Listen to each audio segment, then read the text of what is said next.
স্বাগত আজকে বাংলাদেশে। আপনাদের সঙ্গে আছে আমি খালেদ মুহিউদ্দিন। সংসদীয় গণতন্ত্রের মঞ্চে বিবেকের রূপে থাকে সুধী সমাজ, সেই ভূমিকায় তাদের অবস্থান এখন প্রশ্নবিদ্ধ। তাই রাজনৈতিক দলই এখন শেষ কথা। এসব নিয়ে আজকের আলোচনা নাগরিকগণ। কথা বলতে স্টুডিওতে আছেন রিজেন্ট গ্রুপের চেয়ারম্যান মোহাম্মদ শাহেদ, আছেন শেরেবাংলা ন্যাশনাল ফাউন্ডেশনের চেয়ারম্যান এ কে ফায়াজুল হক রাজু, আছেন কবি ব্রাত্য রাইসু এবং অভিনেতা ইরের চাকে। স্বাগত আপনাদের।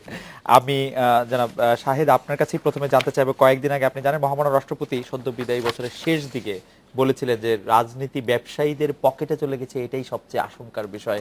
এইটা আপনি কিভাবে দেখেন? নিজে একজন ব্যবসায়ী, রাজনীতিকে পকেটে পুরতে পেরে আপনি কতটা খুশি? ধন্যবাদ। মহামান্য রাষ্ট্রপতি এই উক্তিটি করেছেন, কিন্তু আমি আসলে মনে করি যে ব্যবসায়ীদের রাজনীতিতে একটা বড় ধরনের রোল আছে। সেই রোলটা কিন্তু তারা প্লে করছে। আমরা ব্যবসা করি ঠিকই, কিন্তু আমরা কিন্তু সমানভাবে রাজনীতিতেও কিন্তু অংশগ্রহণ করতে চাই। এবং সেজন্য রাজনীতি এত কলুষিত হয়েছে। না, মহামান্য রাষ্ট্রপতি প্রায় এরকম মহামান্য রাষ্ট্রপতি বলেছেন ঠিকই, কিন্তু আমরা আসলে ওই কলুষিত জায়গাটা থেকে কিন্তু বেরিয়ে আসতে চাচ্ছি। বেরিয়ে এসে কিন্তু আমরা একটা স্বচ্ছ রাজনীতি করতে চাচ্ছি। আচ্ছা, কিভাবে সেটা? আমরা চাচ্ছি যে একটা পরিষ্কার পরিচ্ছন্ন রাজনীতি করতে চাচ্ছি। মানে সেটা চাচ্ছি এই যে যেরকম আমাদের, আমরা চাই এই যে যেরকম আমাদের বিরোধী দল যেরকম এই যে কি বলে হাঙ্গামা দাঙ্গা এইগুলা করছে, এইগুলা থেকে বেরিয়ে আসতে চাই। আসলে ব্যবসায়ীরা এইগুলা চায় না। ব্যবসায়ীরা চায় মানে আমরা সুখে শান্তিতে থাকবো, আমাদের বিনিয়োগ আসবে, বিনিয়োগ বাড়বে। এইগুলা করলে তো আসলে আলটিমেটলি বিনিয়োগ আসবে না। এই একই বিষয়ে একে ফায়াজুল হক রাজু আমরা যখন কথা বলছিলাম বা আগে আপনি বলছিলেন যে এই বিষয়ে আপনার একটু মতামত আছে। আমি আপনার কাছে প্রশ্নটি আসার আগে আপনি যদি মতটি মহামান্য রাষ্ট্রপতির উপর তো জি মহামান্য রাষ্ট্রপতি ব্যবসায়ীদের পকেটে ঢুকে গেছে, এটাই হচ্ছে তিনি রাজনীতির সবচেয়ে আশঙ্কার দিকটি দেখছেন। জি, ধন্যবাদ খালেদ ভাই এবং দর্শকদেরকে শুভেচ্ছা। আমার মনে হয় কি যে খুবই একটা প্রাসঙ্গিক বিষয় মহামান্য রাষ্ট্রপতি আমাদের মানে তার কথার মাধ্যমে এটাকে তুলে ধরেছিলেন। কারণ কি দেখেন, বাংলাদেশের সাধারণ মানুষ, larger section of the population, যারা সরাসরি রাজনীতি করে না কিন্তু রাজনীতির ব্যাপারে ইন্টারেস্ট আছে, বিকজ চলতে ফিরতে আমরা কোনো না কোনোভাবে রাজনীতির সঙ্গে কোনোভাবে সবাই জড়িত, একদম প্রান্তিক লেভেল পর্যন্ত। তো সেই দিক থেকে যদি আপনি দেখেন বিষয়টা অনেকটা উনি হয়তো আক্ষরিক অর্থে বুঝতে চাইছেন যে রাজনীতি কোথায় ছিল বা কোথায় থাকা উচিত এবং কোথায় চলে গেছে। এই যে একটা দখলদারিত্ব, কোথায় থাকা উচিত ছিল রাজনীতি আমাদের যদি আপনি ইয়ে দেখেন, আমাদের ইতিহাস দেখেন, সেটা হচ্ছে যে দেখেন রাজনীতি এক সময় ছিল যারা পেশাদারগতভাবে আর কি ইয়েতে থাকতেন, আইনবিদ ছিলেন, তারপরে আপনার বলতে পারেন যে বিভিন্ন শিক্ষা পেশায় ছিলেন, বেশ মানে বনেদি বলতে গেলে পেশাগতভাবে বনেদি এই ধরনের আইন পেশা বনেদি। ব্যবসায়ীরা না, ব্যবসায়ীরা রাজনীতি করতে পারবে না আমার মনে হয় না। রাষ্ট্রপতি ওইটা ইমপ্লিকেট করার চেষ্টা করেছেন। পেশার বুনিয়াদ কিভাবে নির্ধারণ হয় যে মানে আইন পেশা বনেদি? এটা কি আসলে কিছু জিনিস তো বুঝে নিতে হয়, এটা তো মানে ওর বলার অপেক্ষা রাখেন। এখন মনে করেন যে সবকিছু বলার অপেক্ষা রাখে না বলা পর্যন্ত। হ্যাঁ সেটাই না, এখানে উনি কিন্তু প্রিসাইসলি ওরকম করে কিন্তু বলে নাই যে ব্যবসায়ীরা রাজনীতি করতে পারবে না। একদম প্রিসাইজলি উনি বলেছেন যে ব্যবসায়ীদের হাতে রাজনীতি চলে গেছে, এটি হচ্ছে সবচেয়ে বাংলা আমাদের দেশের জন্য সবচেয়ে, আমি ওনাকে কোট করছি, উনি বলছেন যে আমাদের দেশের জন্য এটি সবচেয়ে কলঙ্কজনক অধ্যায়, এই দেশকে এ থেকে মুক্ত করতে হবে। না, এখানে কিন্তু একটা বিষয় খুব বিনয়ের সঙ্গে বলতে চাই, হয়তো এটা ওইভাবে কন্ট্রাডিক্ট করতে চাচ্ছি না, বাট সেটা কি এই যে প্রেজেন্ট পার্লামেন্টে আপনি কতজন ব্যবসায়ী দেখতে পারবেন যে খুব রিকগনাইজড, মানে তাদের যদি আপনি ইয়ে দেখেন, পার্লামেন্টে ডাক্তার বেশি আসলে আপনি খুশি হতেন? জি, পার্লামেন্টে ডাক্তার বেশি আসলে আপনি খুশি হতেন? না, it's not about any particular profession. না খালেদ ভাই, it's not about any particular profession. মহামান্য রাষ্ট্রপতি মহোদয় যেটা বোঝাতে চেয়েছেন, যে আমি যেটা বুঝতে পেরেছি আর কি সোফার, সেটা হচ্ছে যে রাজনীতি আরো সুন্দর সাবলীল এবং এই যে পেশার ভিতরে আজকে যে একটা যে মনে করেন যে মানে প্রতিযোগিতা, এবং এটা ব্যবসায়ী সমাজের একটা কিন্তু ইয়ে আছে। শাহেদ ভাই একটা কিছু বলতে চাই। আমি একটা জিনিস আমি বলতে চাই যে অনেক সময় রাজনীতিটাকে কিন্তু ব্যবসা হিসেবে নিয়ে নেয় অনেকে। আচ্ছা, রাজনীতিটাকে ব্যবসা হিসেবে নিয়ে নেয়। আমার মনে হয় মহামান্য রাষ্ট্রপতিটা ওই জায়গাটাকে অ্যাড্রেস করতে চাচ্ছেন যে একটা না, উনি ওই জায়গায় অ্যাড্রেস করতে চান। আমি একটু অ্যাড করি শাহেদ ভাই, উনি একদম স্পষ্ট বলেছেন। জি, আমি একটু অ্যাড করি। না, কিছু ব্যবসায়ী আছে যারা রাজনীতিটাকে আসলে পুঁজি করে তাদের ব্যবসাটাকে প্রসার করতে চায়। আপনি বাইর করতে চান রাজু ভাই, আপনি যদি আমি যেটা অ্যাড করতে চাচ্ছিলাম যে ব্যবসায়ীরা রাজনীতি করতে পারবে না এরকম কিছু মনে হয় উনি ইমপ্লিকেট করার চেষ্টা করেন না, বা উনি সেটা বলতেও চান নাই। বাট যেটা হয়তো কথার কথা বলেন অনেক সময় যে আজকে এই রাজনীতি কলুষিত হয়ে যাচ্ছে, বা এরকম একটা মুষ্টিমেয় গ্রুপের হাতে একটা আনহোলি একটা যে বলতে পারেন যে অ্যালায়েন্স আছে, ও তাদের হাতে যেন না যায়, ওইটার থেকে বের করে আনার জন্য আমার মনে হয় মহামান্য রাষ্ট্রপতি মহোদয় ধন্যবাদ রাজু ভাই। উক্তিটি করেছিলেন। আমি একটু কবি ব্রাত্য রাইসের কাছে একটু জানতে চাইবো যে আপনি এই ক্ষেত্রে আপনার একটু মতামত, আমি অন্য প্রশ্নে যাওয়ার আগে। রাজনীতি আগে রাজনীতিকদের পকেটে থাকতেন ব্যবসায়ীরা, এখন তারা যদি রাজনীতিকদেরকে নিজেদের পকেটে নেন সেটা একটু সমস্যারই ব্যাপার। মানে সেটা কিন্তু কলঙ্কের কোনো ব্যাপার না, কারণ রাজনীতি থেকে কলঙ্ক কোনো আলাদা জিনিস না। কলঙ্ক সহই রাজনীতি থাকবে এবং পরিচ্ছন্ন রাজনীতির কোনো দরকার নাই। পরিচ্ছন্ন রাজনীতি বলতে কিছু নাই। রাজনীতি সবসময় কলুষিত হবে, কমপ্লিকেটেড হবে, অপরিচ্ছন্ন হবে। যেমন পরিচ্ছন্ন কবিতাও নাই, সেরকম পরিচ্ছন্ন রাজনীতিও নাই। আসলে পরিচ্ছন্ন শব্দটাই নাই, মানে সিটি কর্পোরেশনের ছাড়া। তো পরিচ্ছন্ন রাজনীতির আকাঙ্ক্ষা থাকলে এই ধরেন ব্যবসায়ীদেরকে বাদ দিয়ে শুধু রাজনীতি করলেন সেটা হইতে পারে, কিন্তু সব লোকই তো রাজনীতি করতে চাইবে। যাদের হাতে পয়সা থাকবে তারা রাজনীতিটা করতে পারবে সবচেয়ে ভালোভাবে। সেই জন্য ব্যবসায়ীদের হাতে যেহেতু টাকা পয়সা বেশি আছে এবং তারা আর রাজনীতিদের পকেটে থাকতে চান না, এটা লক্ষণ হিসেবে খুব খারাপ কিছু না। ইরেজ জাকের আপনার কাছে জানতে চাইবো যে আপনার মতামত এই একই প্রসঙ্গে। একই যেটা বলা হচ্ছিল যে ব্যবসা রাজনীতিতে ঢোকা, ব্যবসা করার জন্য রাজনীতিতে ঢোকা আর ব্যবসা করে রাজনীতিবিদ হওয়া, এটার মধ্যে মানে এক ধরনের বস্তুগত পার্থক্য আছে। এবং আমার মনে হয় এখানে ইতিবাচক নেতিবাচক বলা যেতে পারে যে আমি যদি ব্যবসা করলাম, আমি টাকা বানালাম এবং আমাদের দেশে সবচেয়ে বেশি কন্ট্রিবিউট করার জায়গা কোথায়, একটা জায়গায় ওয়ান অফ দেম আসলেই তো আমাদের যে সামনে যদি বলি যে রাজনীতিতে বা আমাদের সরকারতন্ত্রে আমাদের এখানে কোয়ালিটি, যেটা quality of education, quality of, সেখানে যে মনে করি যে আমরা একটা প্রভাব ফেলার জায়গা আছে। বাংলাদেশের সবচেয়ে বড় বাজেট কিন্তু বাংলাদেশ গভর্নমেন্টের, সেটা কন্ট্রোল করতে আমি যদি যাই অ্যাজ এ বিজনেসম্যান ওই জায়গা থেকে, তাহলে ব্যবসায়ী যদি রাজনীতিতে যায় তাহলে কোনো অসুবিধা নাই। কিন্তু কনফ্লিক্ট অফ ইন্টারেস্ট বিভিন্ন জায়গায় তৈরি হবে। আমরা দেখবো যে শিল্পমন্ত্রী যিনি হয়েছেন তিনি যদি শিল্প ব্যবসায়ী হয়ে থাকেন, শিল্প উদ্যোক্তা হয়ে থাকেন, তিনি তো তার নিজের শিল্পটিকে এগিয়ে নিয়ে যাওয়ার সেখানে তো কিছু বেসিক নিয়মও আছে আমাদের। আমি যতদূর জানি যে আমাদের আইনগতভাবে কিছু নিয়ম আছে যে আপনি যদি ব্যবসায়ী হিসেবে আপনি যদি রাজনীতিতে আসেন, তাহলে আপনি যেই সব ব্যবসার সাথে জড়িত সেই ব্যবসার সাথে আপনার ছেলেকে দিয়ে যাবেন। হ্যাঁ, ছেলেকে দিয়ে যাবেন। সেটা তো এখন কে আসবে তাহলে? আপনি আমার প্রশ্ন হচ্ছে উল্টা প্রশ্ন হচ্ছে কে রাজনীতিতে কে আসবে তাহলে? আমিও সেটাই জানতে চাইছি। আমার কথা যদি আপনার ইন্টেনশন যদি করাপ্ট হয়, রাইট, সেটা আপনি কবি হিসেবে আসেন, অভিনেতা হিসেবে আসেন অথবা ব্যবসায়ী হিসেবে আসেন। এবং বাই দ্য ওয়ে আমি একজন ব্যবসায়ী, সেই জন্য এবং আপনার চ্যানেলের সাথে এই টেবিলের সবচেয়ে বেশি ব্যবসা আমার হয়। তো সেখানে বলছি আপনি যেভাবেই আসেন, আপনার চিন্তা ভাবনা যদি মানে ইতিবাচক না হয় তাহলে সব জায়গায় একটা সমস্যা থাকে না। সেটি অবশ্যই আপনি একটা ঠিক কথা বলেছেন। কিন্তু আপনার কাছে কি মনে হয় না যে মানে আমি যেটি বুঝতে চাইছি যে মহামান্য রাষ্ট্রপতি এটি মিন করতে চাইছেন যে আসলে কনফ্লিক্ট অফ ইন্টারেস্টের কারণে একজন পলিসি মেকার যখন নিজেও ফিল্ডে প্লেয়ার, একজন মহামান্য রাষ্ট্রপতি কি চিন্তা করছেন না সে উনি পরিষ্কার বলেছেন কোন লেভেলে চিন্তা করছেন, উনি ওই দিন উনি কোন ইস্যু নিয়ে হয়তো উত্তপ্ত ছিলেন সেটা আমরা হয়তো জানি না, কিন্তু হয়তো আরেকটা কোনো ধরনের কথোপকথনে উনি এটাও বলতে পারেন যে ব্যবসায়ীরা যদি আসে কিছু কারণ আই এম শিওর উনি মনে করেন না সব ব্যবসায়ী খারাপ না, ব্যবসায়ী খারাপ। এবং আরেকটা কনভারসেশন যদি আমি তুলে ধরি তাহলে উনি হয়তো এটাও বলবেন যে কিছু ব্যবসায়ী আসলে কোনো খারাপ না। সেদিন হয়তো কোনো একটা বিশেষ কারণে উনি এই জিনিসটা বলেছিলেন, এটা আমরা জানি না। রাইসু ভাই, আমি আপনার কাছে একটু জানতে চাই, আপনি বলছেন যে পরিচ্ছন্ন রাজনীতির কোনো দরকার নাই, কিন্তু পরিচ্ছন্ন রাজনীতি বলতে আমরা যে শব্দ দিয়ে আমরা সাধারণত যেটি বুঝে থাকি, যেটি কিছুটা রাজু ভাই বললেন, যে যেটি শাহেদ ভাই বললেন যে আসলে মানে বড় ধরনের গন্ডগোল, বড় ধরনের অস্থিতিশীলতা, অসম প্রতিযোগিতা, সেগুলি না থাকলে তো আসলে ন্যায় বিচার প্রতিষ্ঠা করা দেশের সম্ভব। মানে রাজনীতি হচ্ছে সবার উপরে থাকে, তাকে তো আপনি নিচের কোনো জিনিস দিয়ে কন্ট্রোল করতে পারবেন না। ফলে পরিচ্ছন্ন রাজনীতির আশাই শুধু করতে পারবেন, কিন্তু পরিচ্ছন্ন রাজনীতি বলে তো কিছু হবে না, কারণ রাজনীতি যেসব কারণে হয় সেই জিনিসগুলি যেরকম সেরকম রাজনীতি হবে।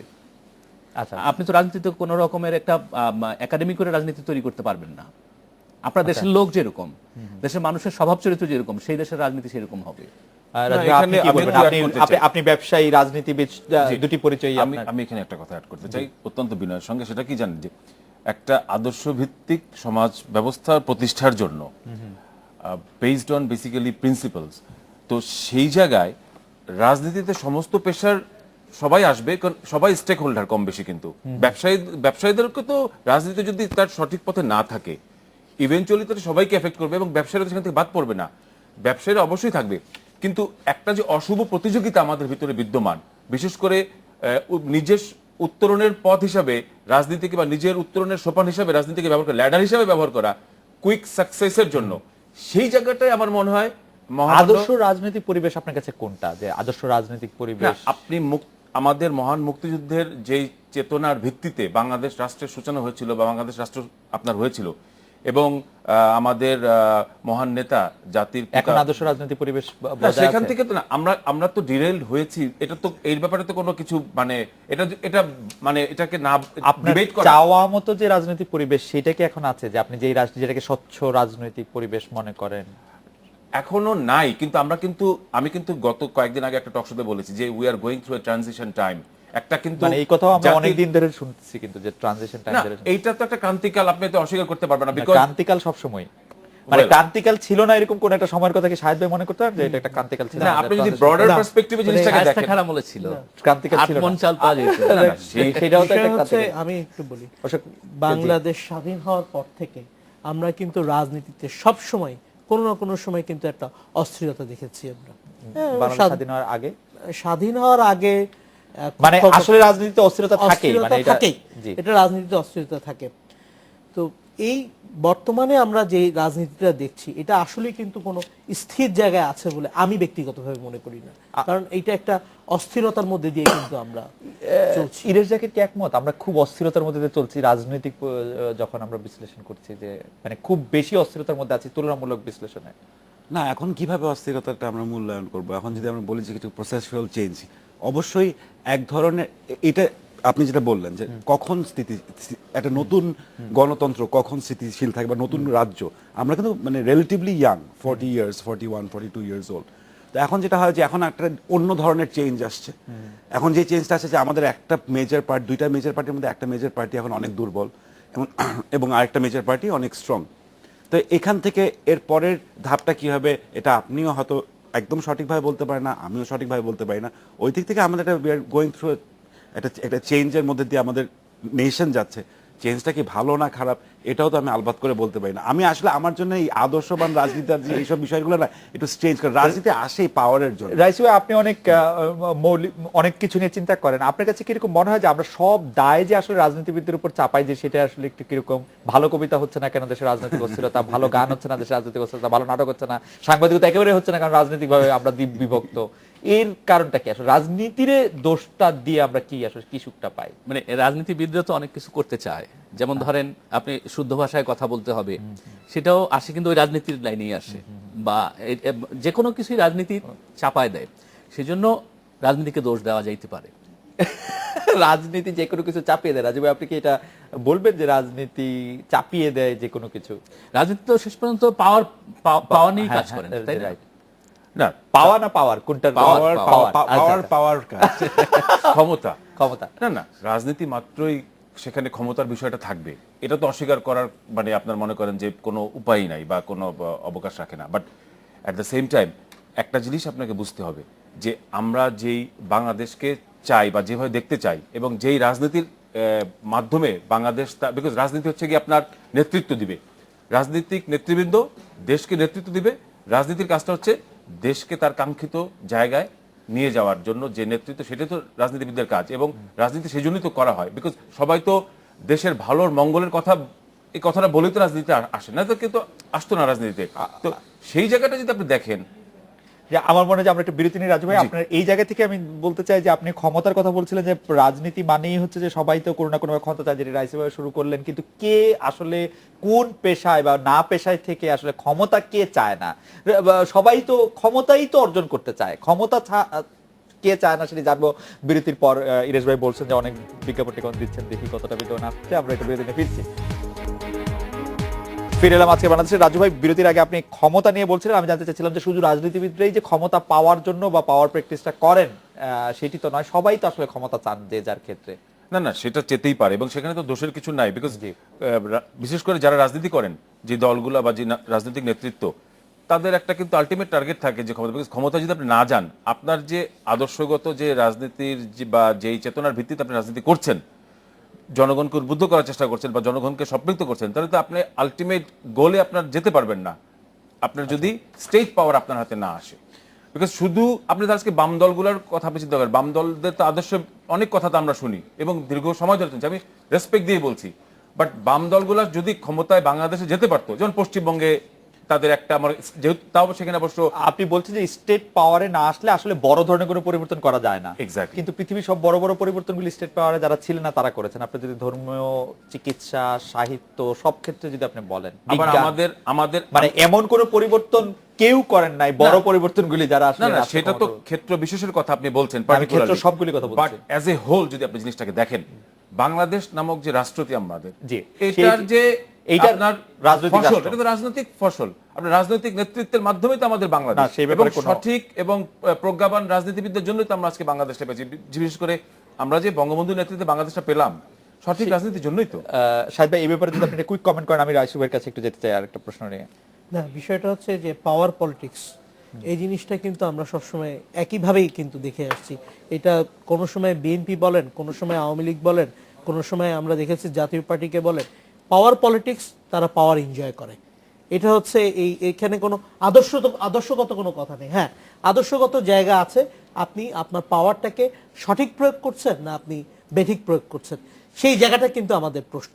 হ্যাঁ, কেউ কেউ আছে যে পাওয়ার পেয়ে সেই জিনিসটাকে একটা মানে তার নিজেদের বিত্ত বৈভব তৈরি করে, আর কেউ আছে দেশের কল্যাণে কাজ করে। যেরকম আমাদের জননেত্রী বর্তমান মাননীয় প্রধানমন্ত্রী দেশের কল্যাণে কাজ করেছে। এই যে ঢাকা শহরে অনেকগুলো ফ্লাইওভার হয়েছে, পদ্মা সেতু, এখন এগুলো স্বপ্ন না, কিন্তু এগুলা কিন্তু বাস্তবের দিকে যাচ্ছি। সুতরাং এই পাওয়ারটাকে যদি আমরা নিজেদের কাজে ইউটিলাইজ করতে পারি, তাহলে কিন্তু আমরা গেইন করতে পারবো। আমার জনাব ব্রাত্য রাইসু, আমি আপনার কাছে জানতে চাইবো যে সম্প্রতি একটি অনুষ্ঠানে অর্থনীতিবিদ বিনায়ক সেন আওয়ামী লীগের নেতাদের উদ্দেশ্যে বলেছেন যে রাজনীতিকদের সঙ্গে সুশীল সমাজের দূরত্ব তৈরি হয়েছে, এটি মিটিয়ে ফেলা যায়। শুধু দল কেন্দ্রিক বুদ্ধিজীবী নয়, নীরব অন্যদেরও রাখতে হবে। দেশের বুদ্ধিজীবীদের একটা অংশ কি নীরব? এই নীরবতার কারণ আসলে কি, আপনি এটা কিভাবে দেখেন? মানে এক হচ্ছে যারা সরকার পক্ষের বুদ্ধিজীবী তারা নীরব হচ্ছে, তাদের বলার আর কিছু নাই, সেই জন্য তাদের তো ডাকা হয়, তারা তো জানতো। আচ্ছা, কিন্তু একটি অংশ নীরব, তাদের যারা বিরোধী দলপন্থী যে বুদ্ধিজীবী তারা নীরব আছে, এরকম হতে পারে যে, এবং তিনি বলছেন যে সুশীল সমাজের দূরত্ব তৈরি হয়েছে, সেই দূরত্ব এটি মিটিয়ে ফেলা দরকার। মানে আপনি এই দূরত্বটাকে আসলে কিরকম দেখেন, যে আসলে দূরত্ব তৈরি হয়েছে, বুদ্ধিজীবীদের দূরত্ব কাদের সঙ্গে? রাজনীতিবিদদের সঙ্গে সুশীল সমাজের বা বুদ্ধিজীবীদের একটি দূরত্ব তৈরি হয়েছে। এটা আমি ঠিক বলতে পারবো না। এই জনাব ইরেশ জাকার, এই ব্যাপারে কি আপনার একটু মতামত আছে? আমি একটু কোটটা আবার করি, যে বিনায়ক সেন বলছেন রাজনীতিবিদদের সঙ্গে সুশীল সমাজের দূরত্ব তৈরি হয়েছে, এটা মিটিয়ে ফেলা যায়, শুধু দল কেন্দ্রিক বুদ্ধিজীবী নয়, নীরব অন্যদেরও রাখতে হবে। এটা মনে হয় ওই মানে পরিবর্ত পরিবেশের কথা বলছেন, যে যেখানে একটা দল যদি, কারণ একটু তো আমাদের দেশেতে এই কালচারটা আছে, যদি আমি যদি একদম সম্পূর্ণ সবসময় সমর্থন করে কথা না বলি তাহলে আমি আপনার শত্রু, এই একটা মানে অ্যাটিটিউড আমার মনে হয় আমাদের মধ্যে আমরা এখন লক্ষ্য করি। এখানে যেটা হয় কি, আমি যেটা বলতে চাই যে কিছু ইয়ে আছে, বুদ্ধিজীবী আছে যারা একদম directly they are spokesperson for a certain party. কিছু বুদ্ধিজীবী আছে যারা হয়তো সেই পার্টি লিনিং, কিন্তু সেই পার্টির সামনে সবসময় ভালো কথা বলবে না, অথবা মাঝে মাঝে সমালোচনা করবে। সমালোচনা তো খারাপ জিনিস না, কিন্তু আমরা আজকে এখন ওই জায়গায় আছি যেখানে আমি যদি একটা পার্টিরকে বেসিক্যালি সাপোর্ট করি, তারপরেও তাদের সমালোচনা করি, তাহলে আমাকে শত্রু হিসেবে দেখা হবে। তো এখন আমাদের দেশে তো খুব বাইপোলার পলিটিক্স, ইদার আপনি এই নাহলে আপনি ওই। আপনি খামাখা এই পার্টিকে একটু সমালোচনা করে ওই দিকে চলে যাবেন কেন? আপনি ওই দলকে তো আপনি সাপোর্ট করেন না। তো ওই জায়গাটাতে আমাদের কিছু জায়গা আছে যে কিছু সমালোচনার জায়গা তৈরি করা। চমৎকার বলেছেন, শুধু বিজ্ঞাপন দিচ্ছেন বলেই না, মানে চমৎকার বলেছেন আর কি। রাজু ভাই, আমি যেটি বলতে চাই যে ইরেশ জাকির যেটি বললেন, তারপর থেকেও আমি আবার যদি বিনায়ক সেনকে একটু উদ্ধৃত করি, যে গণতন্ত্র একটি জটিল বিষয়, তবে দলে গণতান্ত্রিক চর্চা বৃদ্ধি করতে হবে। আওয়ামী লীগ সহ কোনো দলে অভ্যন্তরীণ গণতন্ত্র চর্চা সুগভীর নয়। ওয়েল, এটা একান্তই আমার মনে হয় যে আপনার কাছে কি বিনায়ক সাহেবের ব্যক্তিগত মতামত দিতেই পারেন। জি, বাট এখানে একটা জিনিস কি, যে খুব ব্রডার পার্সপেক্টিভে যদি আপনি দেখেন, প্রত্যেকটা দল বাংলাদেশের, ইনক্লুডিং আওয়ামী লীগ, অফকোর্স আওয়ামী লীগ যেহেতু এখন ক্ষমতাসীন দল এবং সর্ববৃহৎ এবং সবচেয়ে পুরানো রাজনৈতিক দল, ঐতিহ্যবাহী রাজনৈতিক দল, আওয়ামী লীগের ভিতরে আমি যেহেতু আওয়ামী লীগের সঙ্গে জড়িত, আমি জানি যে আমাদের যে ইন্টার পার্টি ডেমোক্রেসি সেটা তো আছে। কারণ আমরা দেখেন যে সম্মেলনের মাধ্যমে, কাউন্সিলের মাধ্যমে আমাদের কিন্তু নেতৃত্বে কিন্তু নির্ধারণ করা, মাননীয় প্রধানমন্ত্রীর সিদ্ধান্তটি আপনারা সবাই মিলে নেন। জি, সেটাই। এবং যখন কাউন্সিলের মাধ্যমে হয়, শেষ করছি, কাউন্সিল তো আপনার এখানে তৃণমূল থেকে শুরু করে সবাই জড়িত থাকে, এবং এটা কিন্তু একটি গণতান্ত্রিক একটি চর্চা এবং উপায় এবং পদ্ধতি। আজকে দেখেন আমরা তো অলরেডি ডিক্লেয়ার করা হয়েছে আওয়ামী লীগের থেকে যে এই শীঘ্রই আপনার মার্চেই এন্ডের দিকে আপনার আমাদের কাউন্সিল, তো এই চর্চাটা কিন্তু আছে এবং এটা আওয়ামী লীগের জন্ম লগ্ন থেকে কিন্তু এই যে প্রথম যে সূচনা সেখান থেকে অধ্যাবধি আছে। হ্যাঁ, আপনি বলতে পারেন যে এখানে যেরকম যেই লেভেলের আপনার থাকা বা প্রত্যাশা সেই জায়গায় হয়তো সেটার অনেক ব্যাখ্যাও কিন্তু আছে আবার। কারণ আমি যে প্রথমেই বলেছি শুরুতে যে আমাদের রাজনীতির এই যে পথ চলায় বিশেষ করে ৭৫ পরবর্তী সময় যেসব আমরা মানে বলতে পারেন যে এই ট্রাবল টাইমটা পার হয়ে বা ওটার উপর দিয়ে গিয়েছি, তাতে করে কিন্তু অনেক বিচ্যুতি হয়েছে, কিন্তু অনেক কিছু কিন্তু ইচ্ছা থাকা সত্ত্বেও করতে পারা যায় নাই। আপনারা বুঝতে পারছেন যে এখন যদি ভিন্ন মতকে আপনারা সামনে আসতে দেন, এখন এই বাস্তবতার নিরিখে কিন্তু কথা বলতে হবে বা আপনার স্টেটমেন্ট গুলো আসতে হবে, বিকজ আপনি বাস্তবতার বাইরের আর মত দরকার নাই। না, দরকার আছে এবং এই বাস্তবতা আপনি ঠিক করে দিবেন। এটাকে কিন্তু আমি I am not brushing it aside, but I am not brushing it aside. আমি যেটা বলতে চাচ্ছি যে আমি বলেছি প্রথমেই যে এটা বিনায়ক সাহেবের হয়তো একান্ত ব্যক্তিগত একটা মতামত বা স্টেটমেন্ট বা ওনার অবজারভেশন, বাট আপনি যদি সামগ্রিকভাবে দেখেন প্রত্যেকটি দলেই কিন্তু গণতন্ত্রের একটি চর্চা আছে। বিকজ এখানে এখন বলতে পারেন যে তাহলে এখানে কি তাহলে আমাদের আওয়ামী লীগে যেরকম মাননীয় প্রধানমন্ত্রী আছেন, দলের নেতা কর্মীরা চাইলেই কিন্তু উনি চলে যাবেন, যেহেতু দলের নেতা কর্মীরা চাচ্ছে না বা কখনো চায়নি, উনি কিন্তু আমাদের বিএনপি তো এই জিনিসটা কিন্তু বা অন্যান্য যে দলগুলি আছে যেমন জাতীয় পার্টি, নিঃসন্দেহে আওয়ামী লীগে শেখ হাসিনাই সবচেয়ে বেশি জনপ্রিয়, সেই ব্যাপারে কোনো সন্দেহ নাই। কিন্তু দলের অভ্যন্তরে গণতন্ত্র চর্চা হিসেবে শাহেদ ভাই আপনি কি কোনো কিছু আর যুক্ত করবেন যে দলের অভ্যন্তরে গণতন্ত্র চর্চা সম্পর্কে বিনায়ক সেন যেটি বলছেন সেটির ব্যাপারে আপনি একমত কিনা? উনি অবশ্য শব্দের খেলা খেলেছেন, ওনাকে জিজ্ঞেস করলে তো নানা ধরনের উত্তর পাওয়া যায় যে আওয়ামী লীগ সব কোনো দলের অভ্যন্তরীণ গণতন্ত্র চর্চা সুগভীর নয়। ওনাকে জিজ্ঞেস করলে উনি হয়তো বলবেন যে হ্যাঁ গভীর, সুগভীর নয়। সেটি কে সেটা বলেছে? খুবই আপেক্ষিক কথা, খুবই আপেক্ষিক কথা। এখানে আমি রাজীবের সাথে একমত, এটা হয়তো তার ব্যক্তিগত মতামত। আপনি মনে করছেন সুগভীর? না, সুগভীরও আমি বলবো না। প্রত্যেকটি রাজনৈতিক দলের তো নিজস্ব একটা আদর্শ বা মতামত থাকে। বাংলাদেশ আওয়ামী লীগেরও একটি আছে, বিএনপিরও একটি আছে। আমরা সম্প্রতি দেখেছি জাতীয় পার্টির তাদের নিজস্ব গণতান্ত্রিক মানে দলের গণতন্ত্র নিয়ে কিন্তু এখন টানাপোড়েন চলে এসেছে, গঠনতন্ত্র নিয়ে কিন্তু জাতীয় পার্টির গঠনতন্ত্র আছে, এটিও সেটি বলার মতো কথা। হ্যাঁ, টানাপোড়েন চলে এসেছে। এবং জাতীয় পার্টির মানে গণতন্ত্রটা এরকমই গণতন্ত্র যে তারা সকালে এক ধরনের গণতান্ত্রিক চর্চা করছেন, আবার রাত্রে গিয়ে আবার কিন্তু সেটা চেঞ্জ হয়ে যাচ্ছে। তাই এই জিনিসগুলা কিন্তু এইখানে আমার মনে হয় বিনায়ক সাহেব বলতে চাচ্ছেন যে সুগভীর আমাদের একটা মানে ইয়ে থাকা দরকার। তা আমি একটা জিনিস অ্যাড্রেস করতে চাই যে রাজনীতি বা পলিটিক্স বা প্রত্যেকটা জায়গায় আমাদেরকে কিন্তু একটা সঠিক চিন্তা ভাবনা নিয়ে কিন্তু নামতে হবে। মানে সঠিক চিন্তা ভাবনা তো মানে অনেক বড় পার্সপেক্টিভ না, কোন বড় পার্সপেক্টিভ না, সঠিক চিন্তার অর্থ আমি বুঝতে পারি না। মানে সঠিক চিন্তা মানে হচ্ছে যে এই যে চিন্তাটি বেঠিক নয়, না বেঠিক নয়, you are right, very right.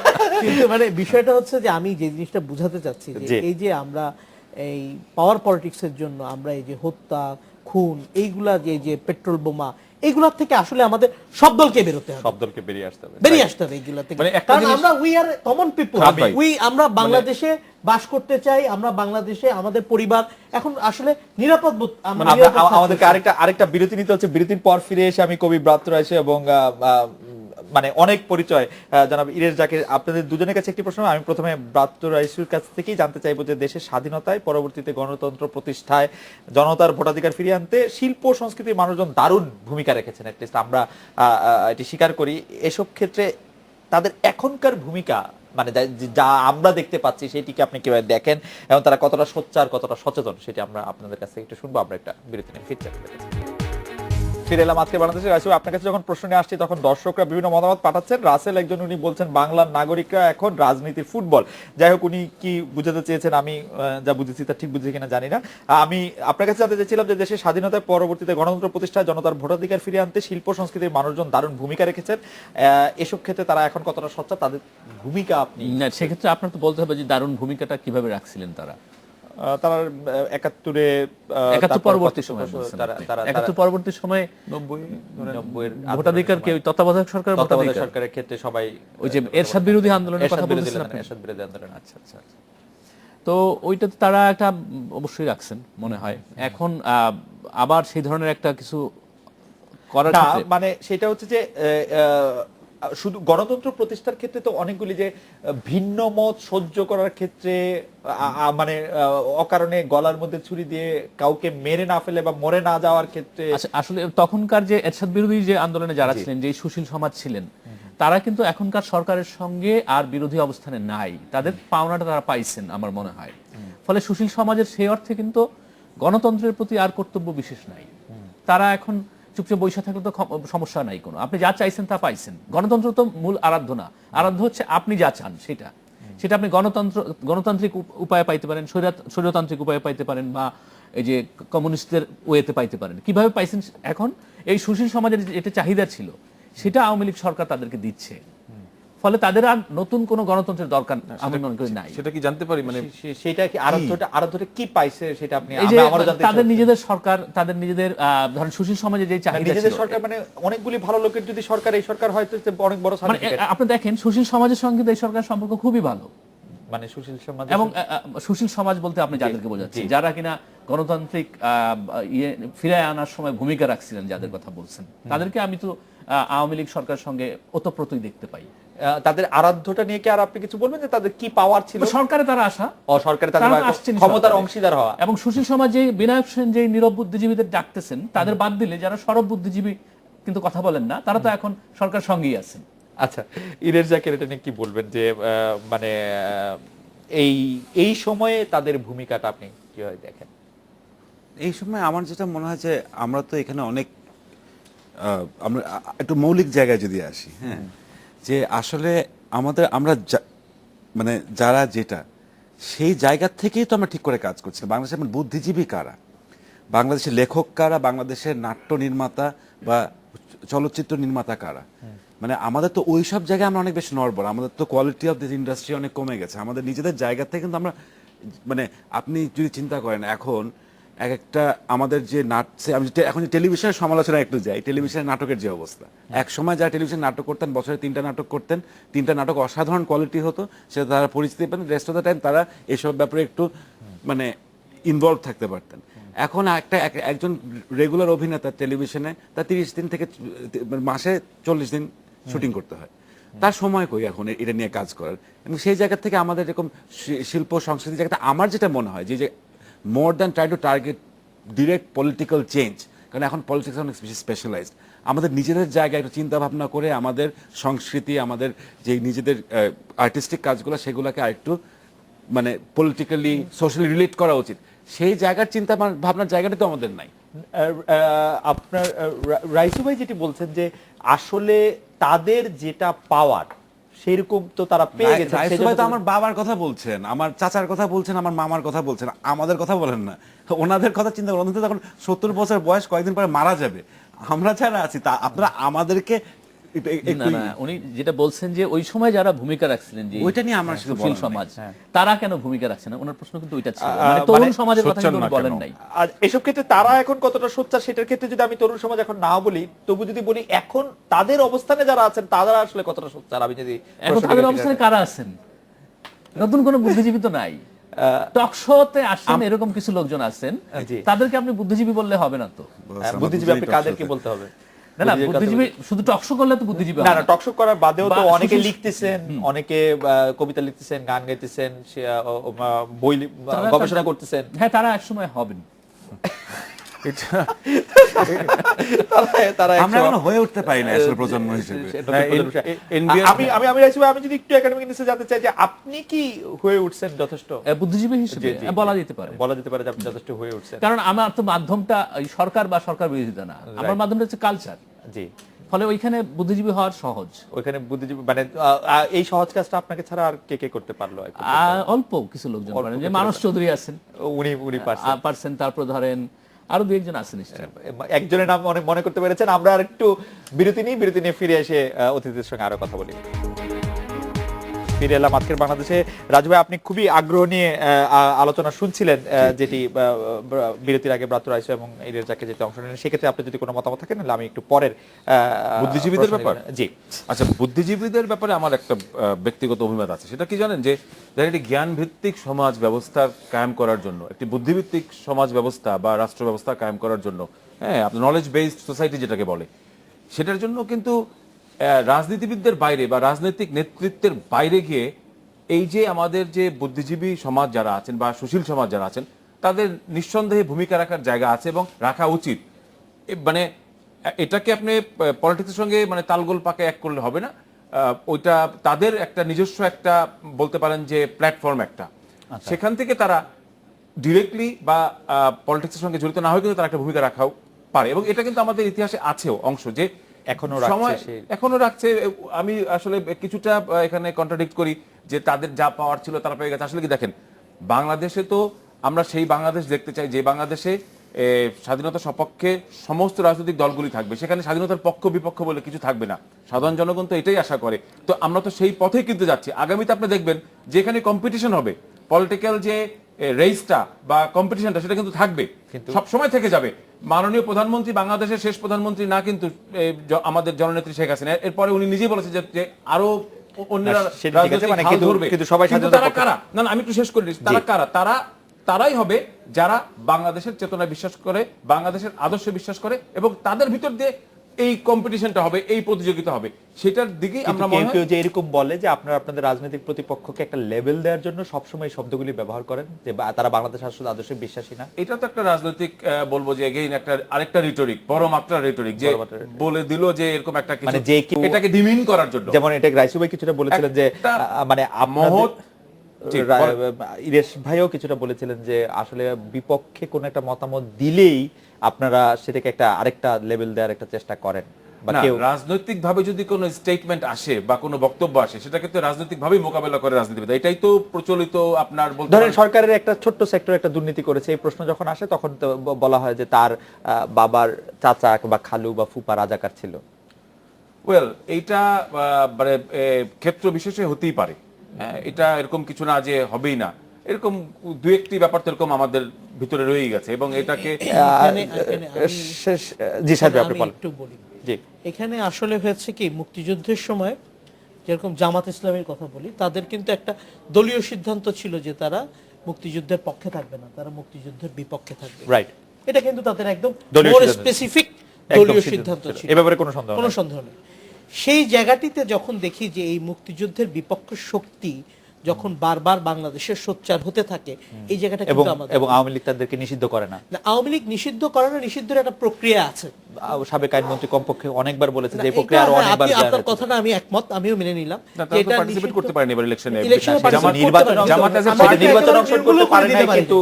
As a party কিন্তু পার্টিসিপেট করতে পারেনি। আমি বলি, ব্যারিস্টার শফিক আহমেদ একদম স্পেসিফিকলি বলেছেন যে পার্টি হিসাবে তাদেরকে বাদ দেওয়ার জন্য নির্বাহী আদেশ যথেষ্ট না। এর মধ্যে আরো একটা জিনিস হচ্ছে যে ইতিমধ্যে আমাদের অর্থমন্ত্রী মহোদয় বলেছেন যে জামাত ইসলামী যে সমস্ত প্রতিষ্ঠানগুলো আছে সেগুলা রাষ্ট্রায়ত্ত প্রতিষ্ঠানের মধ্যে নিয়ে আসা হবে। এরকম অনেক ধরনের কথা কিন্তু আমরা আসলে শুনি, কিন্তু এগুলো আলটিমেটলি কিন্তু ইমপ্লিমেন্ট এখনো পর্যন্ত হচ্ছে না।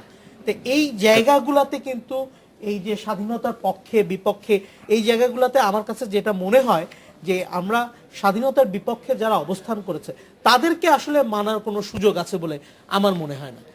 আমি জনাব ব্রাত্য রাইসো আপনার কাছে আসছি যে কোনো দাবি নিয়ে কোনো কিছুর প্রতিবাদে আমরা সামাজিক যোগাযোগ মাধ্যমের প্ল্যাটফর্মগুলি ব্যবহার করতে পারছি, এইভাবে জনমত তৈরি করা যাচ্ছে। হিংসা, অহিংসা, প্রতিহিংসা সবই প্রচার পাচ্ছে সামাজিক যোগাযোগ মাধ্যমে। এক্ষেত্রে আমাদের যে আচরণ বা আমাদের যে অ্যাক্ট, সেটা আপনি কিভাবে বিচার করেন? কাদের? যারা করতেছি আমরা সবাই কোনো না কোনো ভাবে হিংসা, প্রতিহিংসা বা এগুলি আমরা সৃষ্টি করতে পারছি, যে এমনকি ভালো কিছু প্রচার করা হচ্ছে। আপনি কিভাবে দেখতেছেন যে সামাজিক যোগাযোগ মাধ্যমের একটা প্ল্যাটফর্ম হিসেবে ব্যবহার করে আমরা একটা যে মানে সামাজিক যোগাযোগ মাধ্যমগুলি থেকে তো অনেকগুলি খুন খারাপির ঘটনাও ঘটলো, অনেকগুলি খুন খারাপ, ফলে এটা খুব পজিটিভ ভাবে দেখার তো কিছু নাই। মানে যে যা খুশি বলতে পারতেছে, যদি একই জিনিস আপনি পত্রিকায় বলতে পারতেছেন না, কিন্তু পত্রিকায় করলে আপনার জেল জরিমানা হবে, কিন্তু সেটা ফেসবুক বা অন্য কোথাও বলতে পারতেছেন। এটাতে আমার মনে হয় যে নিয়ন্ত্রণ রাখা সরকারের দিক থেকে ঠিকই আছে। সরকারের দিক থেকে নিয়ন্ত্রণ রাখা ঠিক আছে। ইরেশ জাকির কি মনে করছেন যে মনে হচ্ছে রাইসু ভাই 57 ধারার খুব না 57 ধারার না, আমি বলছি যেমন ধরেন অনেক সময় যে ঘৃণা ছড়ানো হয় জি সামাজিকভাবে, মানে সোশ্যাল মিডিয়াগুলিতে, তারপর ধরেন মানহানি করা হয় লোকজনের, এগুলির ব্যাপারে তো অবশ্যই অবস্থান নেওয়া এই ব্যাপারে কিন্তু আমি 57 ধারার কথা বলছি, এগুলি সম্পূর্ণ একমত। এই যে আমাদের যে আইন কানুন আছে তার মধ্য দিয়ে এটা করা সম্ভব। তার মধ্যে করার সময় আপনি মনে করেন যে এগুলি নিয়ন্ত্রণ করা করার দরকারও আছে, কিন্তু আপনি এটা কি একটু বলবেন যে আমরা যারা এই প্ল্যাটফর্মটারে ব্যবহার করতেছি তাদের এই ব্যবহারটাকে আপনি কিরকম করে দেখতেছেন? যে আপনি বলতেছেন যে ভালো করে ইয়া করার কিছু নাই, ভালো কিছু বলার নাই, এরকম বলতেছেন একদমই? আমি বুঝিনি আপনার কথা। ধরেন কোন দাবি নিয়ে, ধরেন বেসরকারি ইউনিভার্সিটি মেট্রো রেল নিয়ে, হ্যাঁ ইউনিভার্সিটি, হ্যাঁ এটা তো একটা মাধ্যম, মানুষ কথা বলতে পারতেছে, ভালো। এটাকে এটাকে আপনি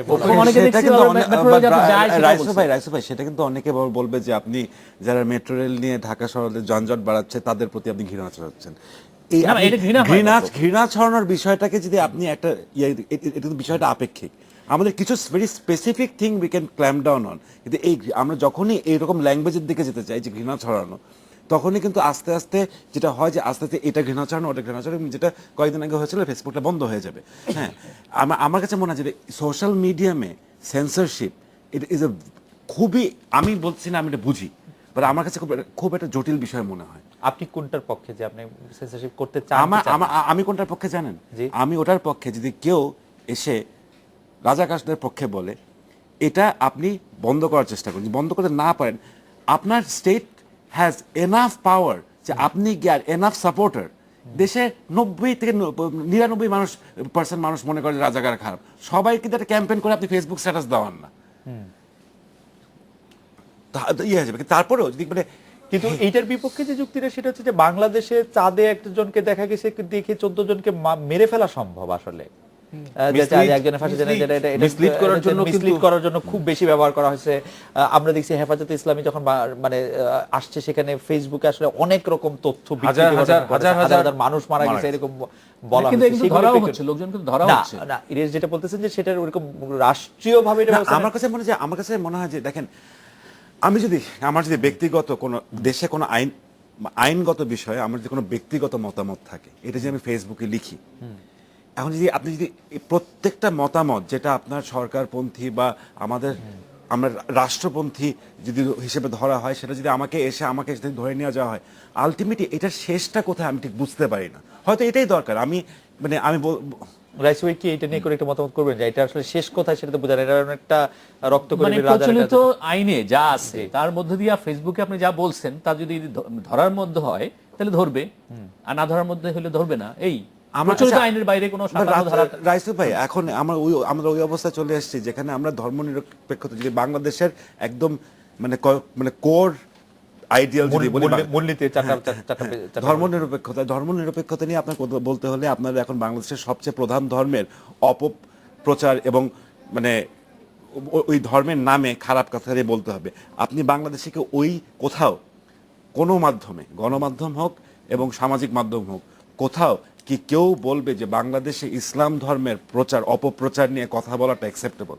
কোন পলিটিক্যাল পার্টি বা কোনো ইভেন পাবলিক ইন্ডিভিজুয়াল এসে এবং কোনো দরকারও কি আছে কিনা, যে সেটাও তো একটা কথা, যে সেটার ইয়া করা। রাজু ভাই, আমি এই ব্যাপারে আপনি একটু মতামত জানতে চাইতেছিলাম যে আপনি কি মনে করেন যে সামাজিক যোগাযোগ মাধ্যমে যে প্ল্যাটফর্মগুলো আমরা ব্যবহার করছি সেটা আমরা কতটা সতর্কতা আমাদের একদমই সময় আপনি 30 সেকেন্ডে বলেন। আমি একটা জিনিস বলি, দেখেন বর্তমান সরকার ক্ষমতা আসার পর আপনি নিশ্চয়ই সব আমরা জানি যে ডিজিটাল বাংলাদেশ নামক একটি যে প্রোগ্রাম, সেটাকে নিয়ে কিন্তু শুধু সামাজিক যোগাযোগ মাধ্যম না, সমস্ত ক্ষেত্রে আইটি সেক্টরে বিশেষ করে একটা রেভলিউশন কিন্তু হয়ে গেছে। আমরা জানি আজকে মোবাইল আমাদের যে ইউজার, কোটি কোটি ইউজার, তারপরে আপনার সামাজিক যোগাযোগ মাধ্যমে এই মানে হয়তো অনেকে হাসবে যে আমার যে ফরমার ড্রাইভার সে আমাকে ফেসবুকে রিকোয়েস্ট পাঠাচ্ছে, তো বাংলাদেশ কিন্তু সেই জায়গায় চলে গেছে। তো এটা একটা ভালো দিক নিঃসন্দেহে, এবং এই যে ডিবেট যেটা হয়, বিশেষ করে যে বিভিন্ন মতামত দেওয়ার যে একটা সুযোগ, ভেন্টিলেট করার যে জায়গা, এটা তো খুব ভালো। বাট আমাদেরকে কিন্তু এট দ্য সেম টাইম রক্ষণশীল থাকতে হচ্ছে, এই কারণে যে আমাদের অনেক কয়েকটি বিষয়, জাতীয় কয়েকটি বিষয় কিন্তু গুরুত্বপূর্ণ এবং সেগুলা এখনো একটু শেষের পর্যায়ে, যেমন যুদ্ধাপরাধীদের বিচার এগুলা হচ্ছে, এবং এইসব বিষয়, তারপরে ধর্মের বিষয়ে উস্কানিমূলক কিছু বক্তব্য রাখা। তো আমরা তো একটা আইনের আওতা দিয়ে কিন্তু এই জিনিসগুলোকে কভার করার চেষ্টা করছি। আমরা 10 সেকেন্ড আর শুনতে পারবো। না, আমি একটা কথা বলবো যে ফেসবুক এটা ভালো জিনিস, এটা আমরা সবাই ব্যবহার করি, কিন্তু এখানে ভালো খারাপ দুটোই মিলে আছে। আমার মনে হয় খারাপ জিনিসগুলোকে আমাদের কিছুটা ফিল্টারিং করা উচিত। আরেকটা জিনিস হচ্ছে, আজকে আপনার আলোচনাও শেষ, আজকে আমাদের এই ডিফিউজের যিনি প্রেসিডেন্ট আলতাফ মাহমুদ উনি ইন্তেকাল করেছেন। ওনার সাথে ব্যক্তিগতভাবেও আমার ওনার অপারেশনের আগের দিন অনেকক্ষণ কথা হয়েছে, বাট উনি যে এত তাড়াতাড়ি চলে যাবেন আমরা সবাই আসলে আমরা কেউ ইয়ে করতে পারি না। আমরা সবাই উনার বিধেয় আত্মার মাগফিরাত কামনা করি। জনাব মোহাম্মদ শাহেদ, জনাব একে ফায়াজুল হক রাজু, ব্রাত্য রায়, সিরিয়াস জাকির, আপনাদের অনেক ধন্যবাদ। এই ছিল আজকে বাংলাদেশে দেখা হচ্ছে আগামীকাল এই সময়। শুভরাত্রি।